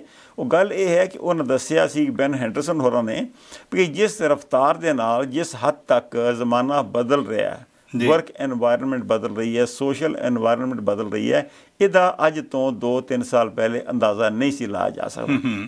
ਅਤੇ ਹੁਣ ਇਹਦੇ ਨਾਲ ਨਜਿੱਠਣ ਵਾਸਤੇ, ਇਹਦੇ ਨਾਲ ਡੀਲ ਵਿਥ ਕਰਨ ਵਾਸਤੇ ਬੜੇ ਅਹਿਮ ਫੈਸਲੇ ਚੁੱਕਣ ਦੀ ਲੋੜ ਹੈ, ਜਿਹੜੇ ਕਿ ਉਹ ਪਹਿਲੇ ਅੰਦਾਜ਼ਾ ਪਤਾ ਹੀ ਨਹੀਂ ਸੀ, ਅਤੇ ਉਹ ਇਲੈਕਸ਼ਨ ਮੈਨੀਫੈਸਟੋ 'ਚ ਸ਼ਾਮਲ ਨਹੀਂ ਸੀ ਕੀਤੇ ਜਾ ਸਕਦੇ। ਅਤੇ ਹੁਣ ਗੱਲਬਾਤ ਆਉਂਦੀ ਹੈ, ਅਤੇ ਇਸ ਕਰਕੇ ਨਵੀਂ ਰਿਐਲਿਟੀ ਨੂੰ, ਨਵੀਂ ਇਕੋਨਮੀ ਨਾਲ ਡੀਲ ਵਿਦ ਕਰਨ ਵਾਸਤੇ, ਇਹਨੂੰ ਸਪੋਰਟ ਕਰਨ ਵਾਸਤੇ ਸਾਨੂੰ ਚਾਹੀਦਾ ਹੈ ਕਿ ਸਰਕਾਰ ਦੇ ਹੱਥ ਮਜ਼ਬੂਤ ਕੀਤੇ ਜਾਣ, ਤਾਂ ਕਿ ਉਹ ਅਹਿਮ ਫੈਸਲੇ ਜਿਹੜੇ ਚਾਹੀਦੇ ਹੈ ਉਹ ਲਏ ਜਾ ਸਕਣ। ਇਹ ਸੀ ਜੀ ਉਹਨਾਂ ਦੀ ਜਸਟੀਫਿਕੇਸ਼ਨ ਵੀ ਇਲੈਕਸ਼ਨ ਕਿਉਂ ਕਾਲ ਕੀਤੀ ਗਈ। ਭਾਈ ਸਾਹਿਬ, ਜਿਸ ਤਰ੍ਹਾਂ ਦਾ ਮਾਹੌਲ ਥੋੜ੍ਹਾ ਜਿਹਾ, ਮੈਂ ਉਹ ਗਰਮੀ ਦੀ ਗੱਲ ਇਹ ਕੀਤੀ ਸੀਗੀ ਕਿ ਜਿਵੇਂ ਜਸਟਨ ਟਰੂਡੋ ਹੋਰੀ ਪਿਛਲੇ ਦਿਨੀਂ ਕੈਂਪੇਨ ਕਰ ਰਹੇ ਸੀਗੇ ਉੱਧਰ ਈਸਟ ਵਾਲੇ ਪਾਸੇ, ਅਤੇ ਉਹਨਾਂ ਨੂੰ ਕੈਂਸਲ ਕਰਨਾ ਪਿਆ। ਲੋਕੀ ਇਹਨਾਂ ਵਿਰੋਧ ਜਿਹੜਾ ਆ ਉਹਨਾਂ ਦੇ ਅਗੇਂਸਟ ਕਿਉਂ ਖੜਾ ਹੋ ਰਿਹਾ ਜੀ? ਉਹਨਾਂ ਨੇ ਖੁਦ ਇਹ ਗੱਲ ਕਹੀ ਆ ਵੀ ਮੈਂ ਇਹਨਾਂ ਲੋਕਾਂ ਦੇ ਵਿੱਚ ਗੁੱਸਾ ਅੱਗੇ ਕਦੇ ਨਹੀਂ ਦੇਖਿਆ, ਹਾਲਾਂਕਿ ਕਹਿੰਦਾ ਮੈਂ ਆਪਣੇ ਬਾਪ ਦੇ ਨਾਲ ਵੀ ਜਾਂਦਾ ਰਿਹਾ, ਪਰ ਮੈਂ ਇੰਨਾ ਗੁੱਸਾ ਲੋਕਾਂ 'ਚ ਨਹੀਂ ਵੇਖਿਆ। ਕੀ ਵਜ੍ਹਾ ਹੋ ਗਈ? ਹਾਲਾਂਕਿ ਦੇਖੋ, ਉਹਨਾਂ ਨੇ ਲੋਕਾਂ ਦੀ ਮਦਦ ਲਈ ਇਸ ਪੈਂਡੈਮਿਕ ਦੇ ਵਿੱਚ ਪੈਸੇ ਵੀ ਦਿੱਤੇ ਘਰ ਬੈਠਿਆਂ ਨੂੰ, ਲੋਕਾਂ ਨੂੰ, ਔਰ ਸਟਿਲ ਲੋਕਾਂ ਦੇ ਮਨਾਂ ਵਿੱਚ ਗੁੱਸਾ। ਕੀ ਵਜ੍ਹਾ ਕੀ ਬਣ ਗਈ ਜੀ? ਕਿਉਂਕਿ ਜੀ 2 ਚੀਜ਼ਾਂ। ਪਹਿਲੀ ਗੱਲ ਹੈ ਕਿ ਵਜ੍ਹਾ ਦਾ ਕਾਰਨ ਕੀ ਹੈ। ਜਿਹੜੇ ਕਿ ਉਹ ਪ੍ਰੋਟੈਸਟ ਕਰ ਰਹੇ ਸੀ, ਉਹਨਾਂ ਨੇ ਵਜ੍ਹਾ ਦਾ ਕਾਰਨ ਲਾਇਆ ਜੀ ਇਹ ਕੋਵਿਡ ਵਾਸਤੇ ਜਿਹੜੀ ਵੈਕਸੀਨ ਰੋਲ ਆਊਟ ਦਾ ਸਿਸਟਮ ਹੈ, ਇਹ ਕਰ ਰਹੇ ਹੈ, ਅਤੇ ਇਹ ਮਜਬੂਰ ਕਿ ਸਾਨੂੰ ਕਿਉਂ ਕੀਤਾ ਜਾ ਰਿਹਾ ਕਿ ਅਸੀਂ ਵੈਕਸੀਨ ਨਹੀਂ ਲਵਾਉਣੀ ਚਾਹੁੰਦੇ। ਠੀਕ ਹੈ ਜੀ। ਹੁਣ ਇਹ ਜਿਹੜੀ ਵਜ੍ਹਾ ਹੈ ਉਹ ਗੱਲ ਤਾਂ ਉੱਥੇ ਆ ਜਾਂਦੀ ਜਿਹੜੀ ਅਸੀਂ ਦੇਖਦੇ ਰਹੇ ਹਾਂ ਪਿਛਲੇ ਸਾਲ ਭਰ ਦੇ ਵਿੱਚ ਅਮਰੀਕਾ ਦੇ ਵਿੱਚ, ਕਿ ਬਈ ਲੋਕਾਂ ਨੂੰ ਠੀਕ ਹੈ ਫਰੀਡਮ ਦਿੱਤੀ ਜਾਣੀ ਚਾਹੀਦੀ ਹੈ, ਆਜ਼ਾਦੀ ਦਿੱਤੀ ਜਾਣੀ ਚਾਹੀਦੀ ਹੈ, ਉਹਨਾਂ ਦਾ ਕਾਨੂੰਨੀ ਹੱਕ ਹੈ, ਵਿਧਾਨਕ ਹੱਕ ਹੈ। ਪਰ ਜਿਸ ਵੇਲੇ ਤੁਹਾਡੀ ਜਿਹੜਾ ਕਿ ਫੈਸਲਾ ਕਰਨਾ ਪੈਂਦਾ ਕਿ ਤੁਹਾਡੀ ਆਜ਼ਾਦੀ ਕਿ ਬਾਕੀ ਜਨਤਾ ਦੀ ਸੇਫਟੀ, ਕਿਹੜੇ ਪਾਸੇ ਤੁਸੀਂ ਵੋਟ ਪਾਓਗੇ ਜੀ। ਹੁਣ ਮਿਸਾਲ ਦੇ ਤੌਰ 'ਤੇ ਅਸੀਂ ਕਹਿ ਦਿੰਦੇ ਹਾਂ ਜੀ ਸੀਟ ਬੈਲਟ ਜਿਹੜੀ ਹੈ, ਉਹ ਹੁਣ ਜਿਹੜੀ ਕਾਰ ਚਲਾਉਣ ਲੱਗੀਆਂ ਸੀਟ ਬੈਲਟ ਜਿਹੜੀ ਪਾਬੰਦੀ ਹੈ, ਇਹ ਵੀ ਇਹਦੇ ਉੱਪਰ ਵੀ ਵਿਰੋਧ ਹੋਇਆ ਸੀ, ਇਹ ਨਹੀਂ ਕਿ ਨਹੀਂ ਸੀ ਹੋਇਆ ਜੀ। ਪਰ ਹੁਣ ਗੱਲਬਾਤ ਇਹ ਆਉਂਦੀ ਹੈ ਕਿ ਵੀ ਸੀਟ ਬੈਲਟ ਦੇ ਨਾਲ ਜਿਹੜੀ ਸਾਇੰਟੀਫਿਕ ਸਟੱਡੀਜ਼ ਹੈ ਉਹ ਦੱਸਦੀਆਂ ਹੈ ਕਿ ਇਹਦੇ ਨਾਲ ਜਾਨਾਂ ਬਚ ਸਕਦੀਆਂ ਔਰ ਬਚਦੀਆਂ ਹੈ। ਇਸ ਕਰਕੇ ਅਸੀਂ ਤੁਹਾਨੂੰ ਮਜਬੂਰ ਕਰਦੇ ਹਾਂ ਵੀ ਤੁਹਾਨੂੰ ਸੀਟ ਬੈਲਟ ਲਾਉਣੀ ਪੈਣੀ ਹੈ, ਜੇ ਤੁਸੀਂ ਨਹੀਂ ਲਾਉਂਦੇ ਜੁਰਮਾਨਾ ਦਿਓ। ਅਤੇ ਹੁਣ ਅੱਛਾ, ਉਹਦੇ ਤੱਕ ਵੀ ਜਿਹੜਾ ਆਮ ਤੌਰ 'ਤੇ ਗੱਲਬਾਤ ਸੀਮਤ ਹੁੰਦੀ, ਸੀਟ ਬੈਲਟ ਨਾਲ ਵੀ ਹਿਫਾਜ਼ਤ ਆਪਣੀ ਹੁੰਦੀ ਹੈ। ਪਰ ਜਿਸ ਵੇਲੇ ਕੋਵਿਡ ਦੀ ਗੱਲਬਾਤ ਆਉਂਦੀ ਹੈ, ਇਹਦੇ ਨਾਲ ਸਿਰਫ ਤੁਹਾਡੀ ਆਪਣੀ ਹਿਫਾਜ਼ਤ ਨਹੀਂ, ਹੋਰ ਬਾਕੀ ਪਬਲਿਕ ਦੀ ਹਿਫਾਜ਼ਤ ਵੀ ਵਿੱਚ ਆਉਂਦੀ ਹੈ ਜੀ। ਅਤੇ ਇਸ ਕਰਕੇ ਸਰਕਾਰਾਂ ਨੂੰ ਇਹ ਲਾਜ਼ਮੀ ਤੌਰ ਦੇ ਉੱਪਰ ਉਹਨਾਂ ਤੋਂ ਆਸ ਕੀਤੀ ਜਾਂਦੀ ਹੈ ਕਿ ਜਨਤਾ ਦੇ ਭਲੇ ਵਾਸਤੇ, ਜਨਤਾ ਦੇ ਹਿੱਤ ਦੇ ਵਿੱਚ ਉਹ ਫੈਸਲੇ ਲੈਣਗੇ ਤਾਂ ਕਿ ਜਨਤਾ ਦੀ ਹਿਫਾਜ਼ਤ ਜਿਹੜੀ ਹੈ ਉਹ ਮੁੱਖ ਰੱਖਦੇ ਹੋਏ ਲੋੜੀਂਦੇ ਕਾਇਦੇ ਕਾਨੂੰਨ ਰੂਲਸ ਰੈਗੂਲੇਸ਼ਨ ਬਣਾਏ ਜਾਣ। ਹੁਣ ਇਹਦੇ ਉੱਪਰ ਜੇ ਲੋਕੀ ਵਿਰੋਧ ਕਰਦੇ ਹੈ ਤੇ ਅੱਛਾ ਹੁਣ ਆਮ ਤੌਰ ਤੇ ਹੁੰਦਾ ਵੀ ਜੇ ਤੁਸੀਂ ਗੱਲਬਾਤ ਕਰਨੀ ਕਿਸੇ ਨਾਲ ਵਿਚਾਰਾਂ ਦਾ ਮਤਭੇਦ ਹੋ ਸਕਦਾ ਹੈ ਤੇ ਜੇ ਬਹਿ ਕੇ ਗੱਲਾਂ ਬਾਤਾਂ ਕੀਤੀਆਂ ਜਾਣ ਤੇ ਤੁਹਾਡੇ ਵਿਰੋਧ ਦੀ ਵਜ੍ਹਾ ਵੀ ਪਤਾ ਲਾਈ ਜਾ ਸਕਦੀ ਹੈ ਤੇ ਉਹਦਾ ਜਵਾਬ ਵੀ ਦਿੱਤਾ ਜਾ ਸਕਦਾ। ਪਰ ਜਿਸ ਵੇਲੇ ਗੱਲਬਾਤ ਆਉਂਦੀ ਹਾਂ ਜੀ ਹੁਣ ਚੋਣਾਂ ਆਈਆਂ ਤੇ ਹੁਣ ਮੌਕਾ ਹੈ ਸਾਡੇ ਵਾਸਤੇ ਵਿਰੋਧ ਕਰੀ ਜਾਓ, ਟੈਲੀਵਿਜ਼ਨ ਦੇ ਕੈਮਰੇ ਸਾਰੀ ਜਗ੍ਹਾ ਹੋਣੇ ਹੈ ਤੇ ਸਾਨੂੰ ਪੂਰੀ ਫ੍ਰੀ ਇੱਕ ਤਰ੍ਹਾਂ ਦਾ ਫੁਟੇਜ ਮਿਲੇਗੀ, ਟਾਈਮ ਮਿਲੇਗਾ। ਇੱਕ ਬੜੀ ਹੈਰਾਨੀ ਵਾਲੀ ਗੱਲ ਜ਼ਰੂਰ ਜੀ, ਉਹ ਬਾਅਦ ਦੇ ਵਿੱਚ ਉਹਨਾਂ ਐਡਮਿਟ ਵੀ ਕਰ ਲਿਆ, ਕੰਜ਼ਰਵੇਟਿਵ ਪਾਰਟੀ ਦੇ ਕਿਸੇ ਕੈਂਡੀਡੇਟ ਦੇ ਜਿਹੜੇ ਕੈਂਪੇਨ ਤੇ ਲੋਕ ਕੰਮ ਕਰ ਰਹੇ ਸੀ ਉਹਨਾਂ ਦੀਆਂ ਉਹ ਤਸਵੀਰਾਂ ਉਹ ਵਿਰੋਧ ਕਰਨ ਵਾਲਿਆਂ ਦੇ ਵਿੱਚ ਸੀਗੀਆਂ ਜੀ। ਤੇ ਉਹ ਜਦੋਂ ਪਤਾ ਲੱਗ ਗਿਆ ਉਹ ਤੋਂ ਬਾਅਦ ਉਹ ਸ਼ਖਸ ਜਿਹੜਾ ਜਿਹਦੀ ਮਤਲਬ ਕੈਂਪੇਨ ਟੀਮ ਤੇ ਸੀਗੇ ਜੀ, ਉਹਨੇ ਵੀ ਕਿਹਾ ਜੀ ਵੀ they are not welcome into my team, ਵੀ ਅਸੀਂ ਇੱਦਾਂ ਦੀ ਗੱਲ ਨੂੰ ਅਲਾਓ ਨਹੀਂ ਕਰਦੇ। ਈਵਨ ਐਰਨ ਓਟੂਲ ਨੇ ਵੀ ਕਿਹਾ ਵੀ ਅਸੀਂ ਇਸ ਤਰ੍ਹਾਂ ਦਾ ਬਿਹੇਵੀਅਰ ਟੋਲਰੇਟ ਨਹੀਂ ਕਰਦੇ। ਪਰ ਤੁਹਾਨੂੰ ਲੱਗਦਾ ਵੀ ਹੁਣ ਉਹ ਕਿਉਂਕਿ ਫੜੇ ਗਏ ਤਾਂ ਉਸ ਵੇਲੇ ਇਹ ਰੌਲਾ ਪੈ ਗਿਆ ਵੀ ਹਾਂ ਜੀ ਅਸੀਂ ਉਹਨਾਂ ਨੂੰ ਨਹੀਂ ਇੱਥੇ ਅਲਾਓ ਕਰਦੇ। ਲੱਗਦਾ ਨਹੀਂ ਵੀ ਜਿਹੜੇ ਲੋਕ ਇਸ ਤਰ੍ਹਾਂ ਪ੍ਰੋਫੈਸ਼ਨਲ ਕੰਮ ਕਰ ਹੈਗਾ ਜੀ ਵੀ ਵਿਰੋਧ ਕਰਨ ਲਈ ਭੇਜੇ ਗਏ? ਗੱਲਬਾਤ ਕੁਝ ਇਹੋ ਜਿਹੀ ਹੈ ਜਿਹੜੀ ਤੁਸੀਂ ਬਿਆਨ ਕਰ ਰਹੇ ਹੋ ਕੁਲਮੀਤ ਸਿੰਘ ਜੀ, ਉਹ ਥੋੜ੍ਹਾ ਜਿਹਾ ਭਾਵੇਂ ਗੱਲਬਾਤ ਚਲੋ ਯਾਨੀ ਕਿ ਸਾਰਿਆਂ ਨੇ ਦੇਖਿਆ ਕਿ 6 ਜਨਵਰੀ 2021 ਨੂੰ ਅਮਰੀਕਾ ਦੇ ਵਿੱਚ ਕੈਪੀਟਲ 'ਤੇ ਕੀ ਹੋਇਆ ਜੀ, ਤੇ ਉਹ ਸਾਰਿਆਂ ਨੇ ਦੇਖਿਆ। ਪਰ ਉਹ ਇੰਨਾ ਕੁਝ ਹੋਣ ਦੇ ਬਾਵਜੂਦ ਵੀ ਜਿਹੜੇ ਕਰਾਉਣ ਵਾਲੇ ਸੀ ਅੱਜ ਦਿਨ ਤੱਕ ਮੰਨਣ ਨੂੰ ਤਿਆਰ ਨਹੀਂ ਕਿ ਬਈ ਉਹ ਅਸੀਂ ਉਕਸਾਇਆ ਸੀ, ਅਸੀਂ ਉਹਨਾਂ ਨੂੰ ਭੜਕਾਇਆ ਸੀ, ਅਸੀਂ ਉਹਨਾਂ ਨੂੰ ਭੇਜਿਆ ਸੀ, ਠੀਕ ਹੈ। ਪਰ ਇਹ ਮੈਂ ਤਾਂ ਇਹਨਾਂ ਦੀ ਦਾਦ ਦੇਣੀ ਬਣਦੀ ਹੈ ਇਹਨਾਂ ਦੀ ਐਰਨ ਓਟੂਲ ਹੋਰਾਂ ਦੀ, ਜਿਨ੍ਹਾਂ ਨੇ ਕਿ ਛੁੱਟਦੇ ਸਾਰੀ ਜਿਸ ਵੇਲੇ ਰਿਪੋਰਟਾਂ ਸਾਹਮਣੇ ਆਈਆਂ, ਅਨਡਿਨਾਏਬਲ ਫੋਟੋਗ੍ਰਾਫਿਕ ਐਵੀਡੈਂਸ ਸਾਹਮਣੇ ਆਈ ਤੇ ਉਹਨਾਂ ਨੇ ਸਿਆਣਪ ਕੀਤੀ ਤੇ ਆਪਣੇ ਆਪ ਨੂੰ ਉੱਥੋਂ ਨਿਖੇੜ ਲਿਆ। ਇਹ ਅਕਲ ਦੀ ਗੱਲ ਕੀਤੀ ਇਹਨਾਂ ਨੇ। ਤੇ ਉਹਦੇ ਨਾਲ ਹੁਣ ਸੁਨੇਹਾ ਜਿਹੜਾ ਜਾਂਦਾ ਜਨਤਾ ਦੇ ਵਿੱਚ, ਸਮਾਜ ਦੇ ਵਿੱਚ ਹੋਰ ਕੈਂਡੀਡੇਟ ਤੇ ਜਿਹੜੀਆਂ ਟੀਮਸ ਹੈਗੀਆਂ ਜਿਹੜੇ ਰੈਲੀਆਂ ਕਰਦੇ ਆ ਵੀ ਇਹ ਕੰਮ ਨਾ ਕੀਤੇ ਜਾਣ। ਤੇ ਇਸ ਕਰਕੇ ਹੁਣ ਉਹ ਜਿਹੜਾ ਕਰਨਾ ਚਾਹੁੰਦੇ ਸੀ, ਐਂਬੈਰਸ ਕਰਨਾ ਚਾਹੁੰਦੇ ਸੀ ਜਸਟਿਨ ਟਰੂਡੋ ਹੋਰਾਂ ਨੂੰ, ਪਰ ਅਨਫੋਰਚੂਨੇਟਲੀ ਉਹਨਾਂ ਨੂੰ ਮਾਯੂਸੀ ਸ਼ਰਮਿੰਦਗੀ ਆਪਣੇ ਆਪ ਝੱਲਣੀ ਪੈ ਰਹੀ ਹੈ। ਦੂਸਰੇ ਪਾਸੇ ਜੀ ਜਿਹੜੇ ਜਗਮੀਤ ਸਿੰਘ ਹੁਰੀ ਆ NDP ਵਾਲੇ, ਉਹ ਵੀ ਮੇਰੇ ਖਿਆਲ ਵਿੰਡਸਰ ਦੇ ਵਿੱਚ ਗੱਲਬਾਤ ਕਰ ਰਹੇ ਸੀਗੇ ਤੇ ਉੱਥੇ ਵੀ ਕੋਈ ਬੰਦਾ ਕਾਰ ਦੇ ਵਿੱਚੋਂ ਸ਼ਾਊਟ ਕਰਕੇ ਲੰਘਿਆ ਵੀ go back to your own country ਵਗੈਰਾ, ਇੱਦਾਂ ਦੀ ਸਿਲਸਿਲਾ ਉਹਨੇ ਕਿਹਾ ਉਹਨਾਂ ਨੂੰ। ਪਰ ਜਗਮੀਤ ਸਿੰਘ ਹੁਣੀ ਉਸ ਗੱਲ 'ਤੇ ਤੁਹਾਨੂੰ ਪਤਾ ਉਹ ਬੜੇ ਵਧੀਆ ਹੈਂਡਲ ਕਰਦੇ ਨੇ ਜੀ। ਜਿਹੜਾ ਬੰਦਾ ਚਲੋ ਕਹਿ ਕੇ ਨਾਠੀ ਗਿਆ ਤਾਂ ਉਹਦਾ ਕੀ ਫਲ ਲੈਣਾ ਜੀ ਜੀ। ਪਰ ਤੁਹਾਨੂੰ ਲੱਗਦਾ ਨਹੀਂ ਵੀ ਇਹ ਟਾਰਗੇਟ ਖਾਸ ਕਰਕੇ ਕੀਤਾ ਜਾਂਦਾ ਜਗਮੀਤ ਸਿੰਘ ਨੂੰ, ਉਹਨਾਂ ਦੀ ਦਿੱਖ ਤੋਂ ਖਾਸ ਕਰਕੇ ਵੀ ਹਾਂ ਵੀ ਇਹ ਸਿੱਖ ਨਜ਼ਰ ਆਉਂਦੇ ਆ? ਤੇ ਇਹਦੇ 'ਚ ਕੋਈ ਸ਼ੱਕ ਨਹੀਂ ਗੁਰਮੀਤ ਸਿੰਘ ਜੀ, ਉਹਨਾਂ ਦੀ ਐਪੀਅਰੈਂਸ, ਫਿਜ਼ੀਕਲ ਐਪੀਅਰੈਂਸ, ਉਹਨਾਂ ਦੇ ਚਿਹਰੇ ਤੋਂ ਉਹਨਾਂ ਨੂੰ ਕਿਸ ਤਰ੍ਹਾਂ ਦੀ ਤਕਲੀਫ ਹੁੰਦੀ ਹੈ, ਚੁੱਭਦੀ ਹੈ ਉਹਨਾਂ ਨੂੰ, ਤੇ ਉਹਦਾ ਰਿਐਕਸ਼ਨ ਦੇ ਵਿੱਚੋਂ ਉਹ ਕੀ ਐਕਸ਼ਨ ਲੈਂਦੇ ਆ, ਕਿਵੇਂ ਲੈਂਦੇ ਆ, ਕਿੱਥੇ ਲੈਂਦੇ, ਕਿਸ ਤਰ੍ਹਾਂ ਕਰਦੇ ਆ, ਤੇ ਇਹ ਹੁਣ ਇੰਡੀਵਿਜੂਅਲ ਦੇ ਉੱਪਰ ਡਿਪੈਂਡ ਕਰਦਾ। ਹੁਣ ਮਿਸਾਲ ਦੇ ਤੌਰ ਦੇ ਉੱਪਰ ਅੱਜ ਤੋਂ ਖੈਰ ਅੱਜ ਤਾਂ ਬਹੁਤ ਘੱਟ ਹੈ, ਲੇਕਿਨ ਅੱਜ ਤੋਂ 40 ਸਾਲ ਪਹਿਲੇ 84 ਦੀ ਅਸੀਂ ਗੱਲਾਂ ਬਾਤਾਂ ਕਰਦੇ ਹਾਂ, ਅਰਲੀ 80s ਦੇ ਵਿੱਚ, ਤੇ ਬੜਾ ਕਾਮ ਸਧਾਰਨ ਹੁੰਦਾ ਸੀ ਆਪਣੇ ਸ਼ਹਿਰ ਦੇ ਵਿੱਚ। ਤੁਸੀਂ ਤੁਰੇ ਜਾਂਦੇ ਹੋ, ਤੁਸੀਂ ਕਿਸੇ ਨੇ ਟਰੱਕ 'ਚੋਂ ਜਾਂਦੇ ਹੋਏ ਨੂੰ ਗਿੱਚੀ ਬਾਹਰ ਕੱਢ ਕੇ you so and so go back, ਤੇ ਅੱਜ ਕੱਲ੍ਹ ਘੱਟ ਹੁੰਦਾ। ਅੱਛਾ, ਹੁਣ ਘੱਟ ਹੋਣ ਦੀ ਵਜ੍ਹਾ ਵੀ ਕੀ ਹੋਈ ਹੈ ਕਿ ਪਹਿਲੀ ਗੱਲ ਤਾਂ ਇਹ ਹੈ ਕਿ ਸਰਕਾਰਾਂ ਨੇ ਕੁਝ ਲੋੜੀਂਦੇ ਕੰਮਕਾਰ ਕੀਤੇ, ਪਾਲਿਸੀਆਂ ਬਣਾਈਆਂ ਕਿ ਬਈ ਇਹ ਸਾਡੇ ਇਸ ਮੁਲਕ ਦੇ ਵਿੱਚ ਇਸ ਤਰ੍ਹਾਂ ਦਾ ਜਿਹੜਾ ਵਿਤਕਰਾਬਾਜ਼ ਜਿਹੜੀ ਹੈ ਉਹ ਇਨਟੋਲਰੈਂਸ ਜਿਹੜੀ ਹੈ ਕਲਚਰਲ ਬੇਸਿਸ ਦੇ ਉੱਪਰ, ਰਿਲੀਜੀਅਸ ਬੇਸਿਸ ਦੇ ਉੱਪਰ ਸਾਨੂੰ ਐਕਸੈਪਟੇਬਲ ਨਹੀਂ। ਤੇ ਅੱਛਾ, ਉਹਦਾ ਸਿੱਟਾ ਇਹ ਹੋਇਆ ਕਿ ਅੱਜ ਗੱਲਾਂ ਤਾਂ ਘੱਟ ਹੁੰਦੀਆਂ। ਪਰ ਜੇ ਕਹਿ ਦਿੱਤਾ ਜਾਵੇ ਕਿ ਉਹ ਯਾਨੀ ਕਿ ਉਹ ਜਿਹੜਾ ਵਿਤਕਰੇ ਦਾ, ਨਫ਼ਰਤ ਦਾ ਜਿਹੜਾ ਜ਼ਹਿਰ ਲੋਕਾਂ ਦੇ ਮਨਾਂ 'ਚ ਹੈ ਖਤਮ ਹੋ ਗਿਆ, ਨਹੀਂ ਉਹ ਨਹੀਂ ਹੋਇਆ। ਤਾਂ ਅਸੀਂ ਚਾਹੁੰਦੇ ਹਾਂ ਕਿ ਜਿਹੜਾ ਐਰਨ ਓਟੂਲ ਹੋਰਾਂ ਨੇ ਕਦਮ ਚੁੱਕਿਆ, ਜਿਹੜੀ ਸਟੇਟਮੈਂਟ ਦਿੱਤੀ, ਚੰਗੀ ਸੀ। ਤੇ ਜਿਸ ਤਰ੍ਹਾਂ ਜਗਮੀਤ ਸਿੰਘ ਹੋਰੀ ਉਹ ਇਸ ਚੀਜ਼ ਨੂੰ ਹੈਂਡਲ ਕਰਦੇ, ਬੜੀ ਚੰਗੀ ਗੱਲ ਹੈ।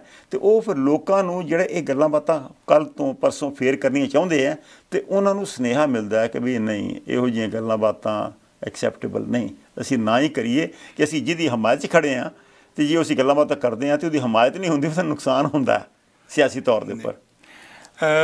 ਭਾਈ ਸਾਹਿਬ ਇਹ ਦੱਸੋ, ਹੁਣ ਇਹ ਪਾਰਟੀਆਂ ਜਿਹੜੀਆਂ ਜੀ ਤਿੰਨੇ ਹੀ ਪਾਰਟੀਆਂ ਆਪਾਂ ਜੇ ਆਖੀਏ, ਅਤੇ ਇਹਨਾਂ ਦਾ ਕੀ ਮਤਲਬ ਪਲੈਟਫਾਰਮ ਹੈਗੇ ਜੀ? ਲਿਬਰਲ ਵਾਲੇ ਕੀ ਕਹਿੰਦੇ ਵੀ ਅਸੀਂ ਕੀ ਕਰਾਂਗੇ? ਇਨਵਾਇਰਮੈਂਟ ਵਾਲੀ ਗੱਲ ਹੈ ਜੀ ਜਿਹੜੀ ਸਭ ਤੋਂ ਇੰਪੋਰਟੈਂਟ, ਜਿਹਦਾ ਦੁਨੀਆ ਦੇ ਵਿੱਚ ਹਰ ਪਾਸੇ ਆਪਾਂ ਅਸਰ ਵੇਖ ਰਹੇ ਹਾਂ। ਅੱਜ ਵੀ ਮੇਰੇ ਖਿਆਲ ਉਹ ਆਈਡਾ ਜਿਹੜਾ ਉਹ ਪਹੁੰਚਣਾ ਸੀ ਜੀ ਤੂਫਾਨ ਅਮਰੀਕਾ ਦੇ ਵਿੱਚ ਗਲਫ ਕੋਸਟ 'ਤੇ ਇਹ ਮਤਲਬ ਹੁਣ ਇਹ ਕਿਵੇਂ ਆਏ ਇਹਨਾਂ ਪਾਰਟੀਆਂ ਦੇ ਸਟੈਂਡ, ਇਹਨਾਂ ਤਿੰਨਾਂ ਦੀਆਂ ਪਾਰਟੀਆਂ ਦੇ? ਗੁਰਮੀਤ ਜੀ, ਮੈਂ ਤੇ ਇੱਕ ਬੜਾ ਸਿੱਧਾ ਜਿਹਾ ਸਿੱਟਾ ਕੱਢਿਆ ਆਪਣੇ ਮਨ ਦੇ ਵਿੱਚ। ਜਿਸ ਇਲੈਕਸ਼ਨਾਂ ਹੋ ਰਹੀਆਂ ਨਾ ਕਿਸੇ ਵੀ ਮੁਲਕ ਦੇ ਵਿੱਚ, ਕਿਸੇ ਵੀ ਪੱਧਰ 'ਤੇ, ਭਾਵੇਂ ਮਿਊਨਿਸਪਲ ਹੈ, ਪ੍ਰੋਵਿੰਸ਼ੀਅਲ ਹੈ, ਨੈਸ਼ਨਲ ਹੈ, ਉਹਨਾਂ ਇਲੈਕਸ਼ਨਾਂ ਦੇ ਦੌਰ ਦੇ ਵਿੱਚ ਜਿਹੜੇ ਵੀ ਵਿੱਚ ਘੁਲਾਟੀ ਹੁੰਦੇ ਆ ਪਾਰਟੀਆਂ ਦੇ ਤੌਰ ਦੇ ਉੱਪਰ, ਇੰਡੀਵਿਜੂਅਲ ਦੇ ਤੌਰ ਦੇ ਉੱਪਰ, ਉਹ ਜਿਹੜੇ ਵਾਅਦੇ ਕਰਦੇ ਆ, ਭਾਰਤ ਵਰਸ਼ ਜਿਹਨੂੰ ਨਾਂ ਦਿੱਤਾ ਜਾਂਦਾ ਜੁਮਲੇ, ਇੱਥੇ ਕਹਿ ਦਿੰਦਾ ਜਾਂਦੇ ਪ੍ਰੋਮਿਸਿਸ ਹੀ ਕਰ ਰਹੇ ਹਾਂ, ਵਾਅਦੇ ਕਰ ਰਹੇ ਹਾਂ, ਅਤੇ ਉਹ ਸਾਰੇ ਹੀ ਵਾਅਦੇ ਕਰਦੇ ਆ, ਵੱਧ ਚੜ੍ਹ ਕੇ ਵਾਅਦੇ ਕਰਦੇ, ਅਸੀਂ ਇਹ ਕਰਾਂਗੇ, ਅਸੀਂ ਇਹ ਕਰਾਂਗੇ, ਅਸੀਂ ਇਹ ਕਰ ਦਿਆਂਗੇ। ਠੀਕ ਹੈ ਜੀ। ਤੁਹਾਨੂੰ ਲੱਗਦਾ ਜੀ ਇੱਥੇ ਵੀ ਉਹ ਜੁਮਲੇ ਆ ਗਈ ਹੈ ਪ੍ਰੋਮਿਸਿਸ? ਕਾਫੀ ਹੱਦ ਤੱਕ ਹੋ ਜਾਂਦਾ ਹੈ। ਮੈਂ ਆਉਣ ਲੱਗਾ ਉੱਥੇ। ਮੈਂ ਚਲ ਇੰਡੀਆ ਦੇ ਵਿੱਚ ਉਹਨਾਂ ਨੇ ਨਾਂ ਦਿੱਤਾ ਜਿਹੜੇ ਕਿ ਉਹ ਵਾਅਦੇ ਕਰਨ ਵਾਲੇ ਸੀਗੇ, ਜਿਹੜੀ ਰਾਜ ਸੱਤਾ ਦੇ ਵਿੱਚ ਪਾਰਟੀ ਹੈ, ਜਿਸ ਵੇਲੇ ਉਹਨਾਂ ਨੂੰ ਪੁੱਛਿਆ ਗਿਆ ਵੀ ਤੁਸੀਂ ਇਹ ਕਿਹਾ ਸੀਗਾ ਅਤੇ ਕਿੱਥੇ ਗਏ, ਮੇਰੇ 15 ਲੱਖ ਰੁਪਈਏ ਤਾਂ ਆਏ ਨਹੀਂ ਅਜੇ। ਉਹ ਕਹਿੰਦੇ ਉਹ ਤਾਂ ਜੁਮਲਾ ਸੀਗਾ ਜੀ, ਕੋਈ ਆਉਣ ਦੀ ਉਮੀਦ ਨਹੀਂ ਕਰਨੀ ਚਾਹੀਦੀ, ਜੁਮਲਾ ਸੀਗਾ। ਇਹ ਆਪਣੇ ਮੁਲਕ ਦੇ ਵਿੱਚ ਇਹ ਗੱਲਾਂ ਬਾਤਾਂ ਇਸ ਤਰੀਕੇ ਦੇ ਨਾਲ ਨਹੀਂ ਯਾਨੀ ਕਿ ਗਲੋਂ ਲਾਈ ਜਾਂਦੀ, ਸੁਲਝੇ ਹੋਏ ਢੰਗ ਤਰੀਕੇ ਨਾਲ ਗੱਲਾਂ ਬਾਤਾਂ ਕੀਤੀਆਂ ਜਾਂਦੀਆਂ। ਹਾਂ ਵੀ ਰਿਸੋਰਸਿਸ ਦੀ ਗੱਲਬਾਤ ਹੈ, ਅਸੀਂ ਪ੍ਰੋਗਰਾਮ ਬਣਾਵਾਂਗੇ, ਅਸੀਂ ਕਰਾਂਗੇ। ਹੁਣ ਅੱਜ ਮੈਕਲੀਨਜ਼ ਮੈਗਜ਼ੀਨ ਜਿਹੜੀ ਹੈ ਕੈਨੇਡਾ ਦੀ, ਉਹਨਾਂ ਨੇ ਕੀ ਕੀਤਾ ਕਿ ਤਿੰਨੋਂ ਪਾਰਟੀਆਂ ਦੇ ਜਿਹੜੇ ਕਈ ਮੁੱਦਿਆਂ ਦੇ ਉੱਪਰ ਉਹਨਾਂ ਦੇ ਸਟੈਂਡ ਲੈ ਕੇ ਆਪਣਾ ਇੱਕ ਆਰਟੀਕਲ ਛਾਪਿਆ, ਉਹ ਇੰਟਰਨੈਟ ਦੇ ਉੱਪਰ ਅਵੇਲੇਬਲ ਹੈ। ਅੱਛਾ ਜੀ। ਅਤੇ ਉਹ ਬੜੇ ਸੁਲਝੇ ਹੋਏ ਢੰਗ ਦੇ ਨਾਲ ਉਹਨਾਂ ਨੇ ਸਪਸ਼ਟ ਕੀਤਾ। ਮੈਂ ਥੋੜ੍ਹਾ ਜਿਹਾ ਉਹਦੇ 'ਚ ਪੜ੍ਹਨ ਦੀ ਕੋਸ਼ਿਸ਼ ਕੀਤੀ, ਸਮਝਣ ਦੀ ਕੋਸ਼ਿਸ਼ ਕੀਤੀ, ਅਤੇ ਮੈਂ ਤਾਂ ਇਸੇ ਸਿੱਟੇ 'ਤੇ ਪਹੁੰਚਿਆ ਕਿ ਮੈਂ ਕਿਹਾ ਵੀ ਹੁਣ ਇਲੈਕਸ਼ਨ ਦਾ ਟਾਈਮ ਹੈ, ਇਹਨੂੰ ਕਹਿ ਲਓ ਕਿ ਕੋਰਟਸ਼ਿਪ ਦਾ ਟਾਈਮ ਹੈ, ਵੀ ਅਸੀਂ ਵੋਟਰਾਂ ਤੋਂ ਆਪਣੇ ਨਾਲ ਜੋੜ ਕੇ ਉਹਨਾਂ ਦੀ ਵੋਟਾਂ ਲੈਣੀਆਂ, ਅਤੇ ਇਸ ਵਾਸਤੇ ਸਾਨੂੰ ਉਹੋ ਜਿਹੇ ਵਾਅਦੇ ਕਰਨੇ ਚਾਹੀਦੇ, ਉਹੋ ਜਿਹੀ ਗੱਲਾਂ ਕਹਿਣੀਆਂ ਚਾਹੀਦੀਆਂ ਜਿਹਦੇ ਨਾਲ ਅਸੀਂ ਵੋਟਾਂ ਹਾਸਲ ਕਰ ਸਕੀਏ ਜੀ। ਅਤੇ ਮੈਂ ਆਪਣੇ ਮਨ 'ਚ ਖਿਆਲ ਆਇਆ ਕਿ ਕਿੰਨਾ ਚੰਗਾ ਹੋਵੇ ਕਿ ਜਿਹੜੀ ਵੀ ਪਾਰਟੀ ਜੇਤੂ ਹੋਏ, ਜਿਹੜੀ ਵੀ ਪਾਰਟੀ ਸਰਕਾਰ ਬਣਾਏ, ਉਹ ਆਪਣੇ ਤੇ ਜਿਹੜੇ ਉਹਨਾਂ ਨੇ ਵਾਅਦੇ ਕੀਤੇ ਹੋਏ ਹੈ ਉਹ ਤੇ ਰੱਖਣ, ਕਾਇਮ ਰੱਖਣ। ਪਰ ਜਿਹੜੇ ਹੋਰ ਦੋਵਾਂ ਪਾਰਟੀਆਂ ਨੇ ਵੀ ਚੰਗੀਆਂ ਗੱਲਾਂ ਜਿਹੜੀਆਂ ਆਪਣੀ ਮੈਨੀਫੈਸਟੋ ਦੇ ਵਿੱਚ ਜੋੜੀਆਂ ਹੋਈਆਂ, ਜੇ ਉਹਨਾਂ ਨੂੰ ਵੀ ਸ਼ਾਮਲ ਕਰ ਲੈਣ ਤਾਂ ਕਿੰਨਾ ਚੰਗਾ ਹੋਵੇਗਾ। ਇਹ ਅਕਸਰ ਕੀ ਕਰਦੇ ਨੇ ਜੀ, ਕੀ ਗੱਲ ਇਹਨਾਂ ਨੂੰ ਸ਼ਰਮ ਆਉਣ ਲੱਗ ਪੈਂਦੀ? ਚੰਗੀ ਗੱਲ ਤੇ ਸ਼ਰਮ ਕਿਹੜੀ ਗੱਲ ਦੀ ਹੈ? ਗੱਲ ਇੱਦਾਂ ਹੀ ਲੱਗਦਾ ਕਿ ਇਹ ਹੈ ਕਿ ਕ੍ਰੈਡਿਟ ਨਹੀਂ ਦੇਣਾ ਚਾਹੁੰਦੇ ਦੂਜੀਆਂ ਵਿਰੋਧੀਆਂ ਪਾਰਟੀਆਂ ਨੂੰ, ਅਤੇ ਭਾਵੇਂ ਤੁਸੀਂ ਕ੍ਰੈਡਿਟ ਦੇਣਾ ਹੈ ਭਾਵੇਂ ਨਹੀਂ ਦੇਣਾ, ਪਰ ਉਹ ਜਿਹੜੇ ਕੰਮਕਾਰ ਹੈ ਜੇ ਉਹ ਤੁਸੀਂ ਉਹਨਾਂ ਨੂੰ ਅਮਲ 'ਚ ਲਿਆਉਣਾ ਸ਼ੁਰੂ ਕਰਦੇ ਹੋ, ਅਤੇ ਕਹਿਣ ਦੀ ਲੋੜ ਵੀ ਨਹੀਂ ਕਿ ਇਹ ਫਲਾਣੇ ਦੀ ਪਾਰਟੀ ਦੀ ਪਾਲਿਸੀ ਸੀ ਅਤੇ ਫਲਾਣੇ ਦੀ ਪਾਲਿਸੀ ਸੀ। ਉਹਨਾਂ ਨੇ ਜੇ ਆਪਣੀ ਢੰਡੋਰਾ ਪਿੱਟਣਾ ਹੈ, ਆਪਣੀ ਡੁਗਡੁਗੀ ਵਜਾਉਣੀ ਹੈ, ਵਜਾ ਜਾਣ ਦਿਓ। ਤੁਸੀਂ ਆਪਣਾ ਹਾਥੀ ਦੀ ਚਾਲ ਤੋਂ ਤੁਰੇ ਜਾਓ। ਮਿਸਾਲ ਦੇ ਤੌਰ ਦੇ ਉੱਪਰ ਹੁਣ ਜੇ ਫਾਰਮਾ ਕੇਅਰ ਜਿਹੜੀ ਹੈ, ਜਿਹੜੀ ਕਿ ਜਗਮੀਤ ਸਿੰਘ ਹੋਰ ਗੱਲਾਂ ਬਾਤਾਂ ਕਰਦੇ ਉਹਦੀਆਂ, ਵਧੀਆ ਪਾਲਿਸੀ ਹੈ, ਹੋਣੀ ਚਾਹੀਦੀ ਹੈ। ਅਤੇ ਪਰ ਕਿਉਂਕਿ ਹੁਣ ਉਹਨਾਂ ਨੇ ਉਸ ਪਾਲਿਸੀ ਦੀ ਓਨਰਸ਼ਿਪ ਲੈ ਲਈ ਵੀ ਫਾਰਮਾ ਕੇਅਰ NDP ਦਾ ਐਲਾਨੀਆ ਤੌਰ ਦੇ ਉੱਪਰ ਉਹਨਾਂ ਦਾ ਸਟੈਂਡ ਹੈ, ਅਤੇ ਹੁਣ ਦੂਜੀਆਂ ਪਾਰਟੀਆਂ ਭਾਵੇਂ ਕੰਜ਼ਰਵੇਟਿਵ ਪਾਰਟੀ ਹੋਵੇ ਅਤੇ ਭਾਵੇਂ ਲਿਬਰਲ ਪਾਰਟੀ ਹੋਵੇ, ਉਹਨਾਂ ਨੂੰ ਉਹਦੇ ਉੱਪਰ ਅਮਲ ਕਰਨ ਲੱਗਿਆਂ ਇਸ ਤਰੀਕੇ ਨਾਲ ਕਰਨਾ ਪੈਣਾ ਕਿ ਵੀ ਗੱਲ ਹੋ ਵੀ ਜਾਏ, ਕਿਉਂਕਿ ਅਸੂਲਨ ਤੌਰ 'ਤੇ ਚੰਗੀ ਗੱਲ ਹੈ, ਸਹੀ ਗੱਲ ਹੈ, ਪਰ ਉਹ ਅਸੀਂ ਕ੍ਰੈਡਿਟ ਜਿਹੜਾ ਹੈ NDP ਨੂੰ ਨਹੀਂ ਜਾਣਾ ਚਾਹੀਦਾ, ਕ੍ਰੈਡਿਟ ਸਾਨੂੰ ਮਿਲਣਾ ਚਾਹੀਦਾ। ਵੀ ਉਹਦੇ ਨਾਲ ਹੋ ਸਕਦਾ ਸਾਡੇ ਵੋਟਰ ਪ੍ਰਭਾਵਿਤ ਹੋ ਜਾਣ ਜਾਂ ਦੂਜੇ ਪਾਸੇ ਚਲੇ ਜਾਣ। ਪਰ ਹੁਣ ਅਸੀਂ ਭੁੱਲ ਜਾਂਦੇ ਹਾਂ ਕੈਨੇਡਾ ਦੇ ਪਰਦੇ ਵਿੱਚ, ਜੇ ਅੱਜ ਵੀ ਅਸੀਂ ਭਾਵੇਂ ਕੋਈ ਕੰਜ਼ਰਵੇਟਿਵ ਸਪੋਰਟਰ ਹੋਵੇ ਅਤੇ ਭਾਵੇਂ ਲਿਬਰਲ ਸਪੋਰਟਰ ਹੋਵੇ, ਜੇ ਕਿਸੇ ਨੂੰ ਪੁੱਛਿਆ ਜਾਏ ਕਿ ਵੀ ਕੈਨੇਡਾ ਦਾ ਜਿਹੜਾ ਹੈਲਥ ਕੇਅਰ ਐਕਟ ਇਹ ਕਿਹਦੇ ਕਹੇ 'ਤੇ ਬਣਿਆ ਸੀਗਾ, ਕਿਵੇਂ ਬਣਿਆ ਸੀਗਾ, ਅਤੇ ਉਹ ਵੀ ਕ੍ਰੈਡਿਟ NDP ਨੂੰ ਹੀ ਜਾਂਦਾ ਹੈ। ਬਿਲਕੁਲ, ਭਾਵੇਂ ਲਿਬਰਲ ਵਾਲੇ ਜਾਂ ਕੰਜ਼ਰਵੇਟਿਵ ਪਾਰਟੀ ਵਾਲੇ NDP ਨੂੰ ਕ੍ਰੈਡਿਟ ਨਹੀਂ ਦਿੰਦੇ, ਠੀਕ ਹੈ, ਅਤੇ ਉਹ NDP ਵਾਲੇ ਕਹੀ ਜਾਂਦੇ ਹਾਂਜੀ ਅਸੀਂ ਕੀਤਾ ਸੀਗਾ, ਠੀਕ ਹੈ। ਪਰ ਉਸੇ ਤਰੀਕੇ ਦੇ ਨਾਲ ਅੱਜ ਤੋਂ 10 ਸਾਲ ਬਾਅਦ, 15 ਸਾਲ ਬਾਅਦ ਲੋਕਾਂ ਨੇ ਭੁੱਲ ਜਾਣਾ ਕਿ ਵੀ ਇਹ ਜਿਹੜਾ ਫਾਰਮਾ ਕੇਅਰ ਸੀਗਾ, ਇਹ ਜਗਮੀਤ ਸਿੰਘ ਹੋਰਾਂ ਦੇ ਮਨ ਦੀ ਕਾਢ ਸੀ, ਇਹ ਕਿੱਥੋਂ ਆਈ ਸੀ। ਬਈ ਅਸੀਂ ਕੈਨੇਡਾ ਦੇ ਵਿੱਚ ਹਾਂ, ਸਾਨੂੰ ਬੜਾ ਘਮੰਡ ਹੈ, ਫਖਰ ਹੈ ਕਿ ਹੈਲਥ ਕੇਅਰ ਦੇ ਨਾਲ ਨਾਲ ਫਾਰਮਾ ਕੇਅਰ ਵੀ ਇੱਥੇ ਅਮਲ ਦੇ ਵਿੱਚ ਆਈ। ਜੇ 6 ਮਹੀਨੇ ਸਾਲ ਭਰ ਉਹ ਡੁਗਡੁਗੀ ਵਜਾ ਕੇ ਆਪਣੇ ਵੋਟਰਾਂ ਨੂੰ, ਆਪਣੇ ਸਮਰਥਕਾਂ ਨੂੰ ਪ੍ਰਭਾਵਿਤ ਕਰਦੇ, ਤਾਂ ਕਰੀ ਜਾਣ, ਫਿਰ ਕੀ ਹੋ ਗਿਆ। ਅਬੇ ਹੈ ਤਾਂ ਗੁੱਡ ਫॉर ਦ ਕੰਟਰੀ। ਬਿਲਕੁਲ ਬਿਲਕੁਲ ਬਿਲਕੁਲ। ਅਤੇ ਇਹ ਜਿਹੜੀ ਗੱਲਾਂ ਬਾਤਾਂ ਹੈ, ਹੁਣ ਮੈਂ ਦੇਖਦਾ ਸੀਗਾ ਉਸੇ ਮੈਕਲੀਨ ਮੈਗਜ਼ੀਨ ਦੇ ਵਿੱਚ ਜੀ, ਹੁਣ ਵਾਅਦੇ ਜਗਮੀਤ ਸਿੰਘ ਹੋਰੀ ਵੀ ਕਰੀ ਜਾ ਰਹੇ ਹੈ, ਏਰਨ ਟੂਲ ਹੋਰੀ ਵੀ ਕਰੀ ਜਾ ਰਹੇ ਹੈ, ਪਰ ਮੈਂ ਕ੍ਰੈਡਿਟ ਦਿੰਦਾ ਲਿਬਰਲਸ ਨੂੰ, ਜਸਟਿਨ ਟਰੂਡੋ ਹੋਰਾਂ ਨੂੰ, ਕਿ ਛੁੱਟਦੇ ਸਾਰ ਹੀ ਉਹਨਾਂ ਨੇ ਕਿਹਾ ਜੀ ਵੀ ਹੁਣ ਜਿਹੜੀ ਵੀ ਵਾਅਦੇ ਅਸੀਂ ਕਰਦੇ ਹਾਂ ਪੈਸੇ ਲੱਗਣੇ ਆ ਨਾ, ਅਤੇ ਆਉਣਗੇ ਕਿੱਥੋਂ। ਤੇ ਉਹ ਲਿਬਰਲ ਪਾਰਟੀ ਨੇ ਜਸਟਿਨ ਟਰੂਡੋ ਹੋਰਾਂ ਨੇ ਛੁੱਟਦੇ ਸਾਰ ਹੀ ਕਿਹਾ ਕਿ ਜੀ ਅਸੀਂ ਪੈਸੇ ਜਿਹੜੇ ਤਨਾੜ ਬੰਦੇ ਆ ਜਿਹੜੇ ਸਰਮਾਏਦਾਰ ਹੈ ਅਸੀਂ ਉਹਨਾਂ ਦਾ ਟੈਕਸ ਵਧਾ ਕੇ ਉੱਥੋਂ ਪੈਸੇ ਅਸੀਂ ਇਕੱਠੇ ਕਰਾਂਗੇ ਤੇ ਉਹਨੂੰ ਲੋਕਾਂ ਦੇ ਵਿੱਚ ਜਿਹੜੇ ਜਨਤਾ ਦੇ ਹਿੱਤ ਦੇ ਪ੍ਰੋਗਰਾਮ ਹੈ ਉਹਨਾਂ ਦੇ ਉੱਪਰ ਲਾਵਾਂਗੇ। ਜਿਵੇਂ ਬੈਂਕਾਂ ਹੋਈਆਂ ਜਿਹਦੇ ਵੀ ਯਾਨੀ ਕਿ $1 ਬਿਲੀਅਨ ਤੋਂ ਵੱਧ ਐਸੈਟਸ ਹੈ ਉਹਨਾਂ ਦੀ ਪਹਿਲੇ ਹੋਇਆ ਕਰਦੀ ਸੀ 18%, ਹੁਣ 15% ਹੈ ਵੀ ਅਸੀਂ 15% ਤੋਂ ਵਧਾ ਕੇ 18% ਕਰ ਦੇਣਾ। ਠੀਕ ਹੈ ਜੀ। ਤੇ ਜਿਹੜੇ ਹੁਣ ਲਗਜ਼ਰੀ ਗੁੱਡਸ ਲੈਂਦੇ ਆ ਜਿਹੜੇ $1 ਲੱਖ ਤੋਂ ਵੱਧ ਦੀਆਂ ਕਾਰਾਂ ਲੈਣੀਆਂ ਜਾਂ ਉਹ ਬੋਟਸ ਲੈਣੀਆਂ ਜਾਂ ਪ੍ਰਾਈਵੇਟ ਜਹਾਜ਼ ਲੈਣੇ ਆ, ਠੀਕ ਹੈ ਉਹਨਾਂ ਕੋਲ ਸਰਮਾਇਆ ਹੈ ਉਹਨਾਂ ਨੂੰ ਟੈਕਸ ਦੇਣ ਦਿਓ। ਤੇ ਇਸ ਤਰੀਕੇ ਦੇ ਨਾਲ ਉਹ ਜਿਹੜੇ ਵੈਲਥ ਟੈਕਸ ਨੂੰ ਕਹਿ ਲਓ ਕਿ ਸਰਮਾਏਦਾਰਾਂ ਦੇ ਉੱਪਰ ਟੈਕਸ ਕਹਿ ਲਓ ਜਾਂ ਲਗਜ਼ਰੀ ਟੈਕਸ ਕਹਿ ਲਓ, ਉਹ ਲਾ ਕੇ ਉਹਨਾਂ ਨੇ ਸਪਸ਼ਟ ਤੌਰ ਦੇ ਉੱਪਰ ਕਿਹਾ ਜੀ ਅਸੀਂ ਉੱਥੋਂ ਪੈਸੇ ਕੱਢਾਂਗੇ ਤੇ ਅਸੀਂ ਬਾਕੀ ਸਾਰੇ ਪ੍ਰੋਗਰਾਮ ਨੂੰ ਉਸ ਤਰੀਕੇ ਦੇ ਨਾਲ ਫੀਡ ਕਰਾਂਗੇ। ਯਾਨੀ ਟੈਕਸ ਨਹੀਂ ਵਧਾਇਆ ਜਾਊਗਾ ਆਮ ਬੰਦੇ ਤੇ। ਜੀ। ਅੱਛਾ, ਜਿਹੜੀ ਇੱਕ ਹੋਰ ਗੱਲ ਆ ਰਹੀ ਆ ਉਹ ਘਰਾਂ ਦੀ ਅਫੋਰਡੇਬਲ ਹਾਊਸਿੰਗ ਦੀ, ਜੀ ਉਹਦੇ ਤੇ ਕੀ ਕਹਿ ਰਹੀਆਂ ਜੀ ਪਾਰਟੀਆਂ? ਉਹ ਜਰਾ ਗੱਲ ਸਮਝਾਓ, ਮੇਰੇ ਖਿਆਲ ਗੁੰਝਲਦਾਰ ਆ ਉਹ ਗੱਲ। ਨਹੀਂ, ਕਾਫੀ ਸਹਿਮਤੀ ਉਹਦੇ ਉੱਪਰ ਵੀ। ਉਹ ਕਹਿੰਦੇ ਕਿ ਬਹੁਤ ਸਾਰਾ ਪੈਸਾ ਮੁਲਕ ਦੇ ਬਾਹਰੋਂ ਆ ਰਿਹਾ, ਉਹ ਆ ਕੇ ਉਹਦੇ ਨਾਲ ਕੀ ਹੋ ਰਿਹਾ ਹੈ ਕਿ ਉਹ ਲੋਕੀ ਘਰ ਲੈ ਕੇ ਜਨਰਲ ਆ ਕੇ ਛੱਡ ਦਿੰਦੇ ਆ ਤੇ ਉਹਦੇ ਨਾਲ ਮਾਰਕੀਟ ਦੇ ਵਿੱਚ ਕੀ ਕਰਨ ਦੀ ਕੀਮਤਾਂ ਵੱਧ ਜਾਂਦੀਆਂ। ਤੇ ਉਹ ਹੁਣ ਕਹਿ ਰਹੇ ਕਿ ਸਾਰੀਆਂ ਪਾਰਟੀ ਕਹਿ ਰਹੀਆਂ, ਤਕਰੀਬਨ ਸਾਰੀਆਂ ਪਾਰਟੀਆਂ ਕਹਿ ਰਹੀਆਂ ਕਿ ਵੀ ਜਿਹੜੇ ਵੀ ਇਸ ਤਰੀਕੇ ਦੇ ਨਾਲ ਵੇਕੈਂਟ ਲੈਂਡਲੋਰਡ ਹੈ, ਯਾਨੀ ਕਿ ਜਿਨ੍ਹਾਂ ਨੇ ਘਰ ਲੈ ਲਏ, ਪੈਸਾ ਵੀ ਆ ਗਿਆ ਇੱਥੇ, ਤੁਸੀਂ ਜਿੰਦਰੇ ਮਾਰੇ ਹੋਏ ਆ, ਤੇ ਉਹਨਾਂ ਦੇ ਉੱਪਰ ਟੈਕਸ ਲੱਗਣਾ ਚਾਹੀਦਾ। ਠੀਕ।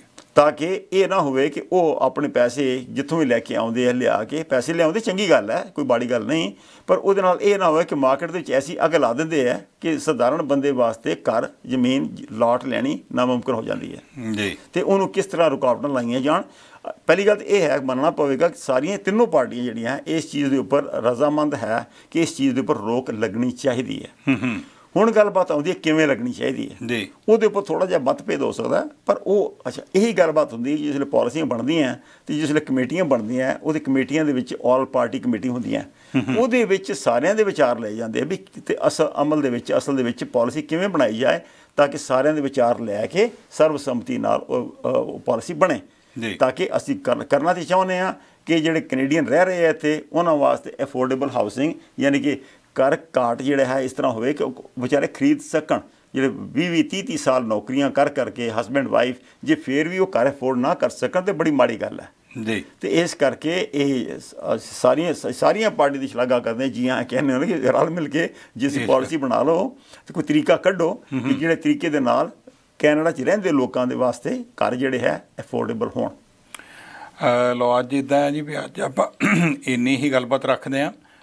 ਅਗਲੇ ਨੈਕਸਟ ਜਿਹੜਾ ਹੋਇਆ ਜਦੋਂ ਬੈਠਕ ਹੋਈ ਆਪਣੀ, ਤੇ ਹੋਰ ਗੱਲਾਂ ਬਾਤਾਂ ਜਿਹੜੀਆਂ ਜ਼ਰੂਰ ਜੀ ਉਹ ਆਪਾਂ ਲੈ ਕੇ ਆਪਣੇ ਦਰਸ਼ਕਾਂ ਲਈ ਹਾਜ਼ਰ ਹੋਵਾਂਗੇ। ਤੇ ਅੱਜ ਇੱਥੇ ਹੀ ਆਗਿਆ ਲੈਂਦੇ ਹਾਂ। ਵਾਹਿਗੁਰੂ ਜੀ ਕਾ ਖਾਲਸਾ, ਵਾਹਿਗੁਰੂ ਜੀ ਕੀ ਫਤਿਹ। Alberta Weekly sponsored by Lexus South Point and Wild Rose Garments and Silk Screening, Edmonton। ਸਾਡਾ ਹਰ ਇੱਕ ਪ੍ਰੋਗਰਾਮ ਵੇਖਣ ਤੇ ਸਾਡੇ ਨਾਲ ਜੁੜਨ ਲਈ ਸਬਸਕ੍ਰਾਈਬ ਕਰੋ ਚੈਨਲ ਪੰਜਾਬੀ ਤੇ ਨੋਟੀਫਿਕੇਸ਼ਨ ਲਈ ਬੈਲ ਆਈਕਨ ਵਾਲੇ ਬਟਨ ਤੇ ਕਲਿੱਕ ਕਰੋ।